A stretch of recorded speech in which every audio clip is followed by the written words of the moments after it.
आज हम करेंगे capital structure. In capital structure आज हमारी जो थ्योरी है वो आज हम करेंगे कैपिटल स्ट्रक्चर। कैपिटल स्ट्रक्चर में आज हम करेंगे एमएम हाइपोथेसिस। याद रखना, एमएम हाइपोथेसिस सबसे ज़्यादा इंपॉर्टेंट है, इस पे क्वेश्चंस आने के 99% चांसेस हैं। एमएम हाइपोथेसिस में हम आज थ्योरिटिकल पार्ट करेंगे, कोई न्यूमेरिकल नहीं करेंगे, ठीक है, सिर्फ थ्योरी करेंगे। सबसे पहले अजम्पशंस आती हैं। ये अजम्पशंस हमें याद होनी चाहिए क्योंकि एग्जामिनर क्वेश्चंस पूछता है यहाँ से। एमसीक्यू में आपको बहुत सारी अजम्पशंस दे दी जाएंगी और पूछा जाएगा इनमें से कौन कौन सी अजम्पशन एमएम हाइपोथेसिस की है कैपिटल स्ट्रक्चर की।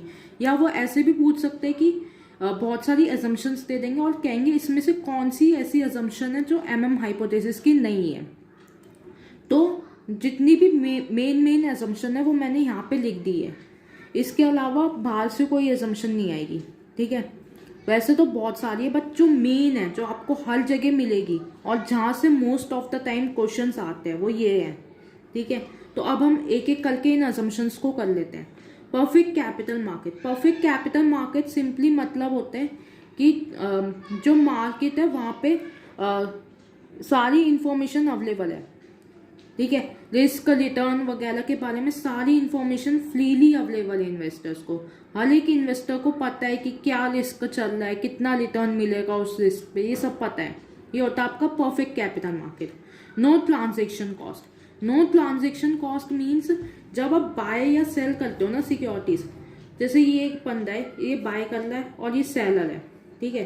तो ये डायरेक्टली नहीं करते एक दूसरे से, इनके बीच में एक बंदा होता है जो कि इंटरमीडिएट होता है, ठीक है। ये इंटरमीडिएट कोई ब्रोकर भी हो सकता है, ये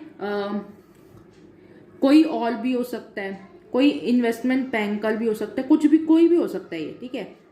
डिपेंडिंग अपॉन कि हम किस टाइप की सिक्योरिटी बाय कर रहे हैं। जनरली ब्रोकर्स होते हैं, बट जरूरी नहीं है कि ब्रोकर ही होगा हमेशा, और भी तरीके के इंटरमीडिएट होते हैं बहुत सारे। ये जो इंटरमीडिएट होते हैं ना, कुछ फीस लेते हैं, कमीशन लेते हैं। आप कह सकते हो कमीशन लेंगे, फ्री में कुछ कमीशन लेंगे, इससे कुछ कमीशन लेंगे, इससे भी कुछ कमीशन लेंगे। जब भी हम बाय या सेल करते हैं तो हमारे पास हमें कुछ कमीशन या कुछ फीस, ठीक है, देनी पड़ेगी। और ये जो कमीशन या फीस होती है इसको हम कहते हैं ट्रांजेक्शन कॉस्ट। मतलब जब भी हम बाय या सेल करेंगे मार्केट में तो हमें कुछ कॉस्ट इनकर करनी पड़ेगी जो कि हमें बेसिकली इंटरमीडिएट को देना पड़ेगा। ये हो गई हमारी ट्रांजेक्शन कॉस्ट। सेकंड, तो इसकी असम्पशन के अकॉर्डिंगली कोई ऐसी ट्रांजेक्शन कॉस्ट नहीं होती। मतलब ये दोनों डायरेक्टली बाय या सेल कर सकते हैं, कोई ट्रांजेक्शन कॉस्ट नहीं होगी। फिर आते हैं no corporate taxes. Corporate taxes मतलब कंपनी पे कोई भी टैक्स नहीं लग रहा है, ठीक है। ये सिर्फ असम्पशन से याद रखना, और इसमें बाद में हमें पता लगेगा कि ये असम्पशन इसकी बहुत बड़ी लिमिटेशन है क्योंकि रियलिटी कुछ अलग ही होती है। फिर कहते हैं investors are rational. Rational word मतलब कि मिनिमाइज करते हैं रिस्क और मैक्सिमाइज करेंगे रिटर्न, ठीक है। रेशनल मतलब अपना रिस्क तो मिनिमम रखेंगे लेकिन रिटर्न उस रिस्क पे मैक्सिमम रखेंगे, ठीक है। और उनको सारे रिस्क और रिटर्न की नॉलेज होगी, ठीक है। ये कहीं ना कहीं यहीं से रिलेट करता है पार्ट, ठीक है। परफेक्ट कैपिटल मार्केट में क्या रहता है कि सारी इंफॉर्मेशन अवेलेबल होगी रिस्क एंड रिटर्न के बारे में, तो उनके पास इंफॉर्मेशन है तभी उनको नॉलेज है। ये कहीं ना कहीं ये वाला जो पार्ट है ये इससे रिलेट करता है। फिर कहते हैं हम all the investors have same probability distribution about the future earnings of the firm. जो हमारी फ्यूचर अर्निंग्स होती है फर्म की, फ्यूचर अर्निंग्स मीन्स अभी हमें नहीं पता, हम एक्सपेक्ट कर ले कि हो सकता है कि अगले साल हमारा फर्म 1 लाख कमाए या 50,000 कमाए, या अगर कंडीशन अच्छी रही, बोला अच्छी कंडीशन रही तो 1 लाख कमा लेगा। अगर कंडीशन बुरी रही, रिसेशन रही तो 50,000 कमाएगा। अगर नॉर्मल कंडीशन रही हम लेट्स से अज्यूम कर ले 70,000 कमा लेगा। ये हमारी एक्सपेक्टेड है, एक्सपेक्टेड फ्यूचर अर्निंग, क्योंकि असली क्या होगी 1 साल बाद ये तो हम नहीं बता सकते, हम एक्सपेक्ट कर सकते कि इतना होगा। एंड इसको हम इन अर्निंग्स को कुछ प्रोबेबिलिटी डिस्ट्रीब्यूशन देते हैं। जैसे कि यहाँ पे हम क्या है कि 0.2 चांसेस है कि 1 लाख कमा ले, 0.3 चांसेस है कि 50,000 कमाए, 0.5% चांस 0.5 चांसेस है कि 70,000 कमाए। तो ये प्रोबेबिलिटी डिस्ट्रीब्यूशन है आपका। तो सारे इन्वेस्टर्स एक ही प्रोबेबिलिटी डिस्ट्रीब्यूशन देंगे, मतलब अगर ये दे रहे हैं तो सभी यही प्रोबेबिलिटी डिस्ट्रीब्यूशन देंगे। ऐसा नहीं है कि कोई कह देगा कि भाई नहीं यहाँ पे 0.5 डाल देते हैं प्रोबेबिलिटी, यहाँ पे 0.2 डाल देते हैं, सब सेम प्रोबेबिलिटी देंगे, ठीक है। फिर कहता है personal leverage. Personal leverage simply means जो इंडिविजुअल लोन्स लेते हैं। कौन लोन लेते हैं? इंडिविजुअल, एक नॉर्मल इंडिविजुअल जैसे हम लोग हैं। हम जब लोन लेते हैं तो उसको कहते हैं personal leverage. Corporate leverage, corporate leverage मतलब जब कंपनी लोन लेती है। लोन का मतलब लिवरेज मतलब लोन भी हो सकता है आपका, डेट भी हो सकता है। आप सिंपली वर्ड समझो, लिवरेज मतलब उधार, उधार, ठीक है। कैपिटल स्ट्रक्चर के पॉइंट ऑफ व्यू से मतलब होता है उधार। वैसे लिवरेज थोड़ी सी ब्रॉड टर्म है, मैंने आपको मतलब समझाया था लिवरेज वाले चैप्टर में। बट अगर हम कैपिटल स्ट्रक्चर की बात करते हैं तो वहाँ पे लिवरेज सिंपली मतलब होता है उधार लेना। उधार आप डिबेंचर इशू करके भी ले सकती है कंपनी, बॉन्ड से इशू करके भी ले सकती है, या सीधा बैंक से जाके भी ले सकती है, बहुत सारे वेज है, ठीक है। तो कॉर्पोरेट लिवरेज मतलब कंपनी उधार ले लिया है। पर्सनल लिवरेज एक पर्सन इंडिविजुअल उधार ले रहा है, ठीक है। सो ये दोनों परफेक्ट सब्स्टिट्यूट हैं, ठीक है। परफेक्ट सब्स्टिट्यूट मतलब कि ये दोनों एक दूसरे की जगह ले सकते हैं बहुत आराम से। अब हम समझेंगे ये चीज़ कैसे होती है। फिर इन असम्पशंस के बाद एक और चीज़ हमेशा याद रखना, जो MM हाइपोथेसिस है कैपिटल स्ट्रक्चर का, ये कहता है कि इररिलेवेंट है। क्या इररिलेवेंट है? Capital structure. Capital structure irrelevant है in determining value of firm. So ये कहता है कि capital structure value of the firm determine करने में बिल्कुल इररिलेवेंट है। मतलब कैपिटल स्ट्रक्चर से कोई फर्क नहीं पड़ेगा वैल्यू ऑफ द फर्म पे। अच्छा, मेन चीज आपको वैसे तो कैपिटल स्ट्रक्चर क्या होता है? कैपिटल स्ट्रक्चर सिंपली होता है मिक्सचर अलग अलग सोर्सेज का। लेकिन हम जब कैपिटल स्ट्रक्चर चैप्टर पढ़ते हैं तो उसमें 2 सोर्सेज लेते हैं, डेट और इक्विटी, ठीक है। तो इस जब भी हम कोई भी थ्योरी करेंगे कैपिटल स्ट्रक्चर की, चाहे वो नेट ऑपरेटिंग इनकम थ्योरी हो, चाहे नेट इनकम हो, चाहे MM हाइपोथेसिस हो, इसमें कैपिटल स्ट्रक्चर मतलब होता है डेट और इक्विटी का कॉम्बिनेशन, ठीक है। सो बेसिकली आर्ग्यूमेंट इस बात पे होता है कि अगर हम डेट लगाए अपने फर्म में तो हमारे फर्म की वैल्यू बढ़ जाएगी। इस पूरी आर्ग्यूमेंट पे 3 थ्योरी बेस्ड है। कोई कहता है बढ़ती है, कोई कहता है नहीं बढ़ती, कोई कहता है बढ़ती है, ठीक है। एक हमारा ट्रेडिशनल भी है। सो सबका अपना अपना व्यू पॉइंट है और उन्होंने अपने रीजंस बता रखे कि वो ऐसा क्यों सोचते हैं। सो इसमें कहते हैं कि चाहे आप डेट लगाओ चाहे मत लगाओ, आपके वैल्यू ऑफ द फर्म पे कोई इफेक्ट नहीं पड़ेगा, ठीक है। वैल्यू ऑफ द फर्म क्या होती है? ये होती है EBIT divided by overall cost of the capital, ठीक है। EBIT divided by overall cost of the capital. Overall cost of the capital कैसे निकलेगी? Weight of debt into cost of debt plus weight of equity into cost of equity. That means किस proportion में मैंने date का use किया, किस proportion में date का यूज किया, किस प्रोपोर्शन में इक्विटी का यूज किया, ठीक है। और कॉस्ट ऑफ डेट कि कितनी कॉस्ट है, और cost of equity. Like for example, एक छोटा सा एग्जाम्पल ले लेते हैं। ये चीज़ आपको क्लियर हो गई तो बाकी आगे आसान रहेगा, इसलिए मैं एग्जाम्पल ले रही हूँ। वैसे इसमें कोई इसमें एज सच कुछ अलग फॉर्मूलेस नहीं दिए, ये आप हर थ्योरी में पढ़ोगे ये 2 फॉर्मूले, ठीक है। सो ये फॉर्मूला कहता है कि लेट्स से हमने पूरा टोटल कैपिटल रेज किया 10 लाख का, ठीक है। उसमें से लेट्स से 2 लाख लगाए हमने आउट ऑफ डेट, ठीक है। बाकी 8 लाख लगा दिए आउट ऑफ इक्विटी। तो अब मुझे वेट चाहिए, वेट ऑफ डेट कैसे निकलेगा? मैंने 2 लाख लगाए किस में से? डेट में से। टोटल कितना था? टोटल कितना रेज किया? 10 लाख, ठीक है। तो कितना हो गया? 0.2, ठीक है। ऐसे ही मैंने वेट ऑफ इक्विटी निकाल लिया, कितना था? 8 लाख था, ठीक है, ठीक है। तो मेरे 8 लाख थे इक्विटी से, टोटल कितना लेस किया 10 लाख, कितना हो गया 0.8, ये मेरा वेट निकल गया। अब लेट्स से कॉस्ट ले लेते हैं, 2% है डेट की, 5% है इक्विटी की, ठीक है। तो हम 0.2 इंटू 2%, ठीक है, परसेंट नहीं लगाएंगे 2 लिख देंगे क्योंकि हमारा जो आंसर आएगा वो भी परसेंट में आएगा, ठीक है, प्लस 0.8 इंटू 5, ठीक है। आप इसको कैलकुलेट करोगे तो आपकी overall cost of the capital आ जाएगी, कैलकुलेट करके देख लेना, जो भी होगा वो आपका overall cost of the capital आ जाएगी। और अगर वैल्यू ऑफ द फर्म निकालनी है, सो लेट्स से EBIT आपकी है 20 लाख, और जो भी ये आएगी वैल्यू, ये इधर लग देना, आपकी वैल्यू ऑफ द फर्म आ जाएगी, ठीक है, एज सिंपल एज दैट। हम आज प्रैक्टिकल में ज़्यादा नहीं जाएंगे क्योंकि ये थ्योरेटिकल डिस्कशन होगा, आज थ्योरी को एक्सप्लेन किया जाएगा, और जब हम प्रैक्टिकल क्वेश्चंस करेंगे तब हम इस चीज़ की बात करेंगे कि कैसे क्या निकलता है, ठीक है। सो इसमें 2 हाइपोथेसिस होते हैं MM के अकॉर्डिंगली। पहला हाइपोथेसिस ये कहता है कि जो कैपिटल स्ट्रक्चर है ये अफेक्ट नहीं करता है, ठीक है, स्ट्रक्चर अफेक्ट नहीं करता है value of firm. That means अगर हम डेट लगाते हैं तो उस पर वैल्यू ऑफ फर्म पे कोई इफेक्ट नहीं पड़ेगा। सो इसको प्रूव करने के लिए इसने यूज किया आर्बिट्रेज प्रोसेस। इसका यूज किया आर्बिट्रेज प्रोसेस, ये आपको याद होना चाहिए नाम, ये आपसे पूछ सकते हैं, ये इंपॉर्टेंट चीज है। अब इसको एक बार समझ लेते हैं, इसमें क्या कहा इसने कहा कि लेट्स से 2 फर्म है, एक अनलिवरेज्ड है, अनलिवरेज्ड मतलब ओनली इक्विटी, इसके कैपिटल स्ट्रक्चर में सिर्फ इक्विटी है और कुछ नहीं है, ठीक है। दूसरा है हमारा लिवरेज्ड, ठीक है। लिवरेज्ड कौन होता है?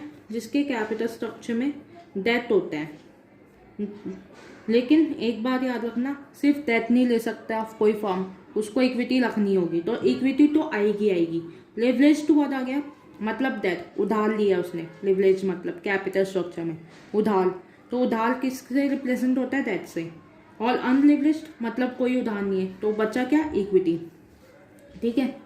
सो अब ये कहते हैं कि लेट्स अज्यूम कि ये दोनों, अज्यूम कर रहे हम, ठीक है, ये दोनों सेम रिस्क बियर करते हैं एंड सेम रिटर्न प्रोवाइड करते हैं इन्वेस्टर्स को। ये भी 5% रिटर्न दे रहा है, ये भी 5% दे रहा है, ठीक है। और इसमें ये अज्यूम किया कि वैल्यू है जो मार्केट प्राइस है लिवरेज्ड का, ये ज़्यादा है अनलिवरेज से, ठीक है। तो हमने कहा लिवरेज्ड फर्म का जो मार्केट प्राइस है ये अनलिवरेज से ज़्यादा है, ये सब हमने अज्यूम किया है, ठीक है, याद रखना। रिस्क बराबर है, रिटर्न बराबर है, और मार्केट प्राइस है जो लिवरेज्ड का वो बड़ा है अनलिवरेज से। सो इसमें क्या कहता है कि हम क्या करेंगे, जो शेयर होल्डर्स होंगे वो सेल कर देंगे शेयर्स, किसके? इसके लिवरेज्ड के, ठीक है। एल से रिप्रेजेंट होगा लिवरेज, ठीक है। तो लिवरेज के शेयर्स सेल कर देंगे, प्लस कुछ डेट लेंगे, डेट मतलब लोन वगैरह कोई भी उधार लेंगे सेम प्रोपोर्शन में। लेट्स से यहाँ पे हमने इक्विटी यूज किया 60%, डेट यूज किया है 40%। सो यहाँ पे ये भी 40% डेट लेंगे और बाकी 60% अपना खुद का पैसा होगा इनको, ठीक है। तो ये सेल कर देंगे सारे शेयर्स, ठीक है। उसके बाद 40% जितना भी इनका पैसा होगा टोटल, उसका 40% ये डेट लेंगे, बाकी उसका खुद का पैसा होगा, ओन फंड्स होंगे, और इस पैसे को ये क्या करेंगे, लगा देंगे बाय करने में शेयर्स ऑफ अनलिवरेज्ड फर्म, ठीक है। सो आपको ये याद रखना है बस इसमें कि हम क्या करेंगे, सेल कर देंगे शेयर्स और डेट ले लेंगे, किस प्रोपोर्शन में? जिसमें जितना लिवरेज्ड फर्म ने ले रखा है, जिस प्रोपोर्शन में लिवरेज्ड फर्म ने डेट ले रखा है उसमें ही शेयर होल्डर डेट ले लेगा। शेयर होल्डर किसका? लिवरेज्ड का, ठीक है। उसका यूज करेगा अनलिवरेज्ड फर्म के शेयर्स को बाय करने में। क्यों बाय करेगा आप सोच के देखो। फेस वैल्यू दोनों की लेट्स से शेयर्स की 100 रुपीज है, ठीक है, इसकी भी फेस वैल्यू 100 रुपीज है, ठीक है, दोनों की फेस वैल्यू 100 रुपीज है। अब रिटर्न निकालो, 100 का 5% 5 रुपये, 100 का 5% 5 रुपये, तो दोनों में हमें 5 रुपये मिल रहा है। लेकिन इसका प्राइस लेट्स से आज के टाइम पे 120 रुपये है और वहीं पे इसका प्राइस है लेट्स से 140 रुपये। अब आप बताओ, आप 140 रुपये लगा के 5 रुपये कमाना चाहोगे या 120 रुपये लगा के 5 रुपये कमाना चाहोगे? यहाँ पे फायदा होगा क्योंकि यहाँ पे रिटर्न सेम मिल रहा है बट कॉस्ट कम है। सो रीजन यही है, they are getting same return at lower cost outlay. ठीक है, सेम रिटर्न मिलेगा लेकिन कम कॉस्ट पे, इसलिए यहाँ पे उसको लगाने में फायदा होगा लिवरेज्ड वाले में। अनलिवरेज्ड में लगाने में नुकसान होगा, इसलिए उन्होंने यहाँ के शेयर्स बेचे, इसके खरीदे। सो अगर आप, अच्छा एक और चीज़, अगर आपको ये 40-50-60 वाला चक्कर समझ नहीं आ रहा तो इसको छोड़ देना, जब हम न्यूमेरिकल्स करेंगे जब आपको ये चीज़ क्लियर हो जाएगी। अभी थ्योरी समझ लो, ठीक है।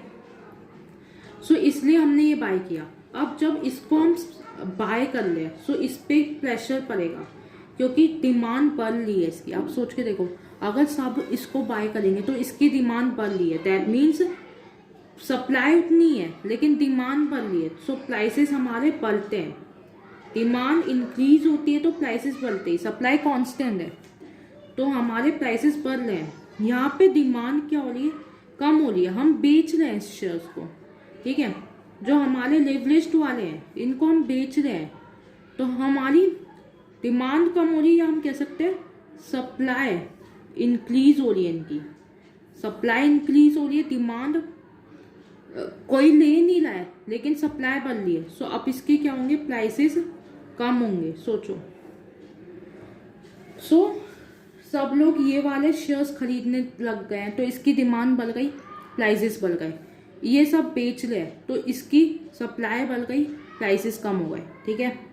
नॉर्मल चीज़ है कि अगर कोई चीज़ ज़्यादा मिल रही है मार्केट में और उसको लेने वाले नहीं है तो उसके दाम सस्ते हो जाएंगे।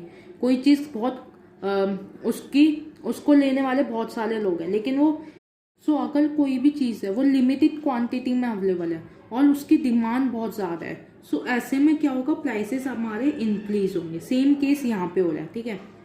अब क्या होगा, जब ये प्रोसेस चलता रहेगा, इसके प्राइसेस बढ़ते रहेंगे, इसके प्राइसेस कम होते रहेंगे, ये जब तक चलता रहेगा जब तक कि अनटिल प्राइसेस दोनों फॉर्म के, लिवरेज्ड और अनलिवरेज्ड के बराबर हो जाएंगे। सो जब इनके प्राइसेस बराबर हो गए तो हम कहेंगे value of leveraged form will be equal to the value of unleveraged form. So हमारा पहला हाइपोथेसिस हो गया प्रूव, ठीक है। सो जब तक समझ आ गया ना, ये प्रोसेस चलता रहेगा कि इसके प्राइसेस कम होते रहेंगे, इसके बढ़ते रहेंगे, जब तक कि दोनों के मार्केट प्राइसेस इक्वल नहीं हो जाते। सेकेंड हाइपोथेसिस की बात करते हैं। सेकेंड हाइपोथेसिस ये कहता है कि अगर तुम डेट लगाओगे, ठीक है, डेट लगाया मैंने कैपिटल में, सो क्या होगा, इसकी वजह से रिस्क बढ़ जाएगा शेयर होल्डर का, ठीक है। शेयर होल्डर का रिस्क बढ़ जाएगा तो वो कहेगा कि मेरे को ज़्यादा रिटर्न चाहिए, क्योंकि आप खुद सोचो, आप ज़्यादा रिस्क बियर कर लो तो आपको ज़्यादा रिटर्न चाहिए होगा।